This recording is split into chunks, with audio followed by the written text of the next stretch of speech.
శుక్లాంబరధరం విష్ణుం శశివర్ణం చతుర్భుజం ప్రసన్నవదనం ధ్యాయేత్ సర్వవిఘ్నోపశాంతయే అగజానన పద్మార్కం గజానన మహార్నిశం అనేకదంతం భక్తానాం ఏకదంతోపాస్మహే. ఓం గం గణపతయే నమః. ఓం శ్రీమాత్రే నమః. ఓం శ్రీ గురుభ్యో నమః. మా ఆది ఆస్వాలను చూస్తున్నటువంటి మీ అందరికీ కూడా పేరు పేరున నా హృదయపూర్వక నమస్కారాలు. నా పేరు Vadrevu Adinarayana Rao Sharma, CMA qualified cost accountant అండి నేను. అలాగే ఎంఏ అస్ట్రాలజీ అండ్ వాస్తు చేశాను. సరే, ఇప్పుడు ఏంటంటే మనం 27th జూలై నుంచి 2nd ఆగస్ట్ వరకు కూడా వారం రోజులు గ్రహాల యొక్క ప్రభావం ఎలా ఉండబోతుందో తెలుసుకుందాం. దానికంటే ముందర మీ జాతకాలు తెలుసుకోవాలనుకుంటే మీరు చేయవలసింది ఏంటంటే date of birth, time of birth, place of birth నాకు పంపించండి. వాట్సాప్లో మెసేజ్ పంపించండి. ఒకవేళ ఇలాగ షూటింగ్స్లో ఉన్నా, లేకపోతే జనరల్గా నేను జాతకాలు చెప్తూ ఉన్నా కూడా నేను మీ ఫోన్స్కి అటెండ్ కాలేకపోవచ్చు. మీరు జనరల్గా అటెండ్ కాలేకపోవచ్చు అండి. మీరు వాట్సాప్లో మెసేజ్ పెడితే నేను చూస్తాను. అంతేకాకుండా మీకు నా వీడియోస్ నచ్చితే లైక్ చేయండి, షేర్ చేయండి, సబ్స్క్రైబ్ చేయండి. నా సెల్ నెంబర్ 7075389589 అండి. 7075389589 కింద కనిపిస్తుంది, సరిపోతుంది. వృషభ రాశి వారికి ద్వితీయ భావంలో శుక్రుడు అలాగే గురుడు ఉండడం వల్ల కష్టపడి సంపాదించే ధనం ప్రాప్తి మీకు కలుగుతుంది. కష్టపడి మీరు ధనం సంపాదిస్తారండి. అలాగే మీకు నేమ్ అండ్ ఫేమ్ బాగా ఉంటుంది. అలాగే మీ రాష్ట్రాధిపతి ద్వితీయ భావం ఉండడం వల్ల సంగీతంలో ఉన్న వాళ్ళకి, నృత్య కళాకారులకి, బాగా పాటలు పాడే వాళ్ళకి చాలా మంచి మంచి అవకాశాలు వస్తాయి. అలాగే గురుడు ప్రభావం ఉండడం వల్ల ఫైనాన్షియల్ స్టేటస్ పెరుగుతుంది. అలాగే ఆభరణాలు కొనుక్కోవడానికి అవకాశాలు ఎక్కువ ఉన్నాయి. చదువులో మీకు బాగా రాణిస్తారు. ద్వితీయ భావంలో గురుడు కూడా పుత్ర సంతాన జననం కలగడానికి అవకాశాలు ఎక్కువ ఉన్నాయి. ఏదేమైనా మీ కుటుంబంలో వృద్ధికి బాగా కలుగుతుందండి. ముఖ్యంగా భోజన సదుపాయాలు మీకు బాగా ఉంటాయి. ఏదేమైనా మీకు షార్ట్ జర్నీస్ ఎక్కువ చేయవలసి వస్తుంది. మీకు బహుశా మీ తమ్ముళ్ళని, మీ చెల్లెల్ని కలవడానికి, అలాగే మీ కమ్యూనికేషన్ స్కిల్స్ పెంచుకోవడానికి, అలాగే మీరు బాగా ఒక పని చెప్తే ఆ పనిలో నిమగ్నమైపోయి ఉంటారు. మీరు స్థిరమైన స్వభావం, స్థిరమైన కోరికలతో చాలా కాన్ఫిడెంట్గా ఉంటారు మీరు. అలాగే కొంతమంది డాక్టర్స్ వృత్తిలో కూడా ఉంటారు. కర్కాటక రాశి వాళ్ళకి రఘువుల కాంబినేషన్ కూడా చూడాలి. డాక్టర్స్ వృత్తిలో ఉండడము, ప్రయాణాలు చేయడము ఎక్కువ ఉంటాయి. ఏదేమైనా కుజచంద్ర ప్రభావం వల్ల గజకేశ్వర చంద్రమంగళ యోగం ఏర్పడి కుజ కేతువులు కూడా ఉన్నారండి. అంటే ఒక విధంగా చెప్పాలంటే మంగళ యోగంలో ఉన్నారు కాబట్టి భూయోగము ఉంటుంది. చదువు బాగా అవడానికి అవకాశం ఉంది. వాహనాల్లో గృహ సౌఖ్యం అద్భుతంగా ఉండడానికి అవకాశాలు వృషభ రాశి వారికి చాలా బాగుందండి. ఏదేమైనా 29వ తారీఖున చంద్రుడితో కలిసిన కుజుడు కూడా ఉన్నాడు మీకు. సో అదేమవుతుందంటే చంద్రుడితో కలిసిన కుజుడు ఉండడం వల్ల ఎక్కువగా మీ సంతానం పుట్టేటప్పుడు మాత్రం కొద్దిగా సిజరీన్ ఆపరేషన్ చేసి తీస్తారండి. అంటే కొత్తగా పెళ్ళైన వాళ్ళు, ప్రెగ్నెన్సీతో ఉన్నవారికి నేను చెప్పేది ఏంటంటే నార్మల్ డెలివరీ కాకుండా వాళ్ళు సిజరీన్ ఆపరేషన్ చేసి తీస్తారు కాబట్టి చూసుకోండి. అలాగే మీ కుజచంద్రుల వల్ల కూడా మీ సంతానం విషయంలో కూడా చిన్న చిన్న ఇబ్బందులు ఎదుర్కొంటారండి. అలాగే మీరు కూడా కొద్దిగా చేతులు దెబ్బలు తగలడము, కాళ్ళకి దెబ్బలు తగలడము, నడుస్తూ పడిపోవడము, చిన్న చిన్న దెబ్బలు తగలడానికి నెలలో మీకు బాగా అవకాశాలు మాత్రం ఉన్నాయి. కానీ భయపడాల్సిన అవసరం లేదు. సుబ్రహ్మణ్య పూజ చేసుకుందాం. అంతేకాకుండా కుజుడితో శని దృష్టి ఉంది కాబట్టి స్టాక్ మార్కెట్లో ఉన్న వారికి, షేర్ మార్కెట్లో ఉన్న వాళ్ళకి లాసులు రావడం తథ్యం. జాగ్రత్తగా ఉండాలి. ఏదైనా వివాహ వేడుకలు బాగుండడము, శత్రు భయం లేకుండా, రోగ భయం లేకుండా హాయిగా ప్రశాంతంగా ఉండడము, అలాగే మీరు అంటే అనారోగ్య సమస్యలు లేకుండా తలవంతలింపుగా వచ్చే ధనయోగంతో సేవకా జనం కలిగి ఉండడానికి అవకాశాలు ఎక్కువ అండి. ఏదైనా మీరు పుణ్యక్షేత్ర దర్శనాలు, పుణ్యనదుల స్నానాలు, విదేశ పర్యటన చేయడాలు ఇవన్నీ ఉంటాయి. దశమ రాహు ఈయన ఒక్కటి చాలు కదండి. దశమ రాహు ఉన్నాడంటే రవి బుధుల కాంబినేషన్ ఒకటి, దశమంలో రాహు ఉన్నాడంటే డాక్టర్స్ వృత్తిలో ఉన్న వారికి చాలా అద్భుతంగా ఉంటుంది. చాలా బాగా ఫేమస్ అవుతారు. పైగా మీరు ఆపరేషన్స్ కూడా చేస్తుంటారు. ఎందుకు చెప్తున్నానంటే కుజుడు రాహుని కూడా చూస్తున్నాడు కాబట్టి ఆపరేషన్స్ చేసి సక్సెస్ అవుతారు. అది ఒక ఇండికేషన్. నా సొంత కథం కాదండి. రాహు దశమంలో ఉండి కుజుడి చేత చూడబడుతూ ఉంటే వాళ్ళ డాక్టర్స్ వృత్తిలో అద్భుతంగా ఉండడమే కాకుండా వాళ్ళు చేసే ఆపరేషన్స్ బ్రహ్మాండంగా సక్సెస్ అయ్యి ప్రపంచ ప్రఖ్యాత అంటే బాగుంటుంది అనుకుంటున్నాను. నేనైతే ప్రఖ్యాత చెందిన డాక్టర్స్గా మీరు ఉంటారు ఖచ్చితంగా. అంతే. అందుకే నేను కాన్ఫిడెంట్గా చెప్తానండి. ఎందుకంటే ఏది సరదాగా చెప్పను. సరే, అది పక్క పెడదామండి. ఏదేమైనా మీరు రాజకీయ నాయకులకి పదవులు రావడం కూడా చాలా అవకాశం ఉంది. రాహుకి గురుదృష్టి కూడా ఉన్నాడు.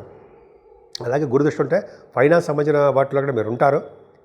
దశమ రాహు ఉన్నాడంటే సింగరేణి కాలేజెస్, గవర్నమెంట్ ప్రొఫెషన్ ఉండడం, సివిల్ సర్వీసెస్, అలాగే గ్రూప్స్ రాస్తారు కదా, వాటిలో అక్కడ మీకు మంచి అద్భుతమైన ఉద్యోగ అవకాశాలు వస్తాయి, ఉన్నాయి కూడా. రాహు విపరీతంగా బ్రహ్మాండంగా చాలా యోగిస్తాడండి. అంతే శనీశ్వరుడు అంతే, లాభంలో ఉన్న శనీశ్వరుడు భూములు, వాహనాలు, గృహాలు, అలాగే సకల సౌకర్యాలు కలిగిన గృహము, పొలిటికల్ రంగంలో పదవులు, వాహన సౌఖ్యము, ప్రజాదరణ, ప్రజాసేవ, ప్రజలలో మమేకమైపోవడం, కలిసిపోవడము. శనీశ్వరుడు చాలా సామాన్యమైన కాదండి. మీకు దశమంలో రాహు, లాభంలో శని, వీళ్ళిద్దరు చాలండి మీ జాతకం పర్ఫెక్ట్గా ఉందని చెప్పడానికి. సో ఈ విధంగా మీ జాతకం బాగుందండి. అంటే ఈ వృషభ రాశి వారికి ఈ నెల మొత్తం బాగుంది. ముఖ్యంగా సుబ్రహ్మణ్యేశ్వర స్వామిని ఆరాధన చేసుకోవాలి మీరు. ఎందుకంటే శనీశ్వర దృష్టి కుజుడికి ఉండడం వలన ఆపరేషన్స్ జరగడానికి అవకాశాలు ఉన్నాయి. బ్లడ్ కూడా కనిపిస్తుంది. బోన్స్ సంబంధించిన వ్యవహారాలు కూడా మీరు విరగడానికో ఏదన్నా, అంటే అందరికీ కాదండి, మీ జాతకాల మీద ఆధారపడి ఉంటుంది. కాబట్టి సుబ్రహ్మణ్య స్వామి ఆరాధన, శనీశ్వరుడికి తైలాభిషేకం చేసుకుంటే చాలా మటుకు కంట్రోల్ అయిపోతుంది ఈ ప్రాబ్లమ్స్ అన్నీ కూడా. అంతేకాకుండానండి శనీశ్వరుడికి తైలాభిషేకాలు చేసుకోవడం వల్ల శనీశ్వరుడు యాక్చువల్గా లాభస్థానం ఉన్నప్పటికీ కూడా ఆయన కుజుడి మీద ఫోకస్ పెట్టాడు, ఆ దృష్టి. అందువలన శనీశ్వరుడు అభిషేకాలు చేయించుకోవడము, కుజుడికండి కళ్యాణం చేయించుకోవాలండి. కుజుడి కళ్యాణము, ఆవు పాలతోటి అభిషేకాలు అలా చేసుకోవడం వల్ల అమ్మవారిని పూజించాలండి. అమ్మవారిని పూజించడం వల్ల విశేషమైన కార్యసిద్ధి జరుగుతుంది.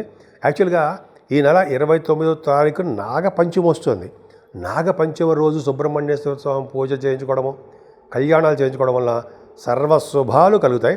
అంతేకాకుండా 30వ తారీఖు కూడా సూర్య జయంతి. సూర్యుడి యొక్క పూజలు చేస్తారు సరే, ఆ సూర్యుడి యొక్క పూజలు చేస్తారు. జయంతి కాదండి, సూర్య పూజలు చేస్తారు. సో 29 నాగపంచమి, 30వ తారీఖు సూర్య భగవాన్ యొక్క పూజలు చేస్తారు. కాబట్టి ఈ రెండు కూడా చేయించుకుంటే మీకు సర్వదా సుఖంగానే ఉంటారు. 12 రాశుల వారికి మేషరాశి నుంచి మీనరాశి వరకు కూడా వాళ్ళు ఏ రెమెడీ చేసుకుంటే బాగుంటుంది, పరిహారాలు ఏమి ఉంటాయి, ఏ పూజలు చేస్తే బాగుంటుంది అనేది ఇప్పుడు తెలుసుకుందామండి. 12 రాశుల వాళ్ళకి ముఖ్యంగా ఫస్ట్ పాయింట్ చెప్పేది ఏంటంటే శనీశ్వరుడు ఆయన వక్రగతిలో ఉండి చెడు ఫలితాలే చాలా రాశుల వాళ్ళకి ఇస్తున్నాడు ఆయన. కాబట్టి శనీశ్వరుడికి తైలాభిషేకం ఖచ్చితంగా చేయించుకోవాలండి. అది మందపల్లిలో చేయించుకోవడం మీ ఇష్టము, ఎక్కడైనా చేయించుకోవచ్చు. అలాగే శనీశ్వరుడు జపము, తర్పణాలు, దానం, హోమం ఇది చేయించుకోవడం వలన. థర్డ్ పాయింట్ ఏంటంటే ఆంజనేయ స్వామి వారికి సింధూరం రాయించడం వలన, వడమాల గారెలు అంటే గారెలు అండి, అప్పాలు సమర్పించడం వలన, తమలపాకులతో పూజ చేయించడం వలన, అంతేకాకుండా స్వామివారికి వస్త్రం సమర్పించడం వల్ల శనీశ్వరుడు వల్ల వచ్చే దోషాలు పరిహారం అవుతాయి. అంతేకాదండి, తిరునల్లారులో చూడండి శనీశ్వరుడు ఉన్నాడంటే శివుడికి అభిషేకం చేస్తారు. అలాగే మందపల్లిలో చూడండి శివుడికే శనీశ్వరుడు పేరుగా తోటి ఆయనకి నూనెతో అభిషేకం చేస్తుంటారు. అంటే ఏంటి అర్థం ఏంటంటే శని యొక్క దోషాలు పోవాలంటే శివుణ్ణి పట్టుకోవాలి. శివుడికి తైలాభిషేకం చేయకూడదండి. శివుడికి మల్లెపూలతో పూజ చేసుకోవడము, సుగంధ ద్రవ్యాలతో పూజ చేసుకోవడం వలన, అలాగే మారేడు దళాలు, తులసి దళాలతో పూజ చేసుకోవడం వలన స్థిరలక్ష్మి ఇంట్లో ఉంటుంది. అంతేకాకుండా రాహు ప్రభావం కూడా చాలామందికి చాలా ఉందండి. ఈ రాహు వలన కూడా చాలా సర్పదోషాలు ఉన్నాయి. కొంతమంది పిల్లల దోషాలు కూడా ఉన్నాయి. పిల్లలు పుట్టే విషయంలో కూడా ఇబ్బంది ఉంది. కాబట్టి అమ్మవారి యొక్క పూజలు చేసుకోవడం, కనకదుర్గ అమ్మవారి పూజలు చేసుకోవడము, అలాగే నిత్య సంతోషి అమ్మవారిని నిత్యము కొలవడము, ఆవిడని వీలున్నప్పుడల్లా అమ్మవారి దర్శనం, నిత్యం సంతోషి మాత అమ్మవారి దర్శనం చేసుకుంటేటండి వాళ్ళకి ఎటువంటి దోషాలు ఉన్నా, ఎటువంటి ప్రాబ్లమ్స్లు ఉన్నా నెమ్మదిగా సంతోషం వచ్చేస్తుంటాయి మీలో. అంటే దుఃఖం పోయి సంతోషం వస్తుంది. అమ్మవారిని డెడికేటెడ్గా పూజ చేయాలి. అంతేకాకుండా కుజ దోషాలు కూడా చాలా ఉన్నాయండి. ఎందుకంటే శనీశ్వరుడు కుజుడు చూడడం వల్ల యాక్సిడెంట్ చాలామంది అన్ని రాసులకి యాక్సిడెంట్ చూపిస్తోంది. కాబట్టి ముఖ్యంగా సుబ్రహ్మణ్యేశ్వర స్వామిని కళ్యాణం చేయించుకోవడం వల్ల, నిరంతరము స్వామివారిని పూజ చేయడం వల్ల ఈ దోషాలన్నిటి కూడా తగ్గుముఖం పడడానికి అవకాశం ఉన్నాయండి. అంతేకాకుండా ఈ నెల 29వ తారీఖుని నాగపంచమి వస్తుంది. అద్భుతం. నాగపంచమి రోజు విశేషంగా అద్భుతంగా సుబ్రహ్మణ్య స్వామి వారికి మల్లె పువ్వులతో పూజ చేయడము, అలాగే ఆవు పాలతోటి తేనె పంచామృతాలతో అభిషేకించడము చేయడం వల్ల, వస్త్ర సమర్పణ వలన, చక్కటి మల్లె పువ్వులు కానీ దండ స్వామివారి సమర్పించడం వలన స్వామివారు సంతోషిస్తారు. సుబ్రహ్మణ్య స్వామివారు వల్లి దేవసేన సహిత సుబ్రహ్మణ్యేశ్వర స్వామిని పూజించాలి. అంతేకాకుండా 30 తారీఖు కూడా సూర్య భగవానికి పూజ విశేషంగా ఉంటుందండి. సో ఆ రోజు సూర్య భగవాన్ని పూజించడం వల్ల ఆరోగ్య ప్రదాత, ఐశ్వర్య ప్రదాత అయినటువంటి సూర్య భగవాన్ యొక్క ఆయన యొక్క బ్లెస్సింగ్స్ కూడా మీకు ఉంటాయంటే సందేహం లేదు. సో ఈ విధంగా 12 రాశుల వారికి అన్ని విధాలుగా కలిసి రావాలని, ముఖ్యంగా శనైశ్వరుడు వలన, కుజుడు వలన దోషాలు సంపూర్ణంగా పోయి దీర్ఘాయుర్దాయంగా ఉంటూ చక్కటి ఆరోగ్యవంతులుగా ఉండాలని నేను మనస్ఫూర్తిగా కోరుకుంటున్నాను.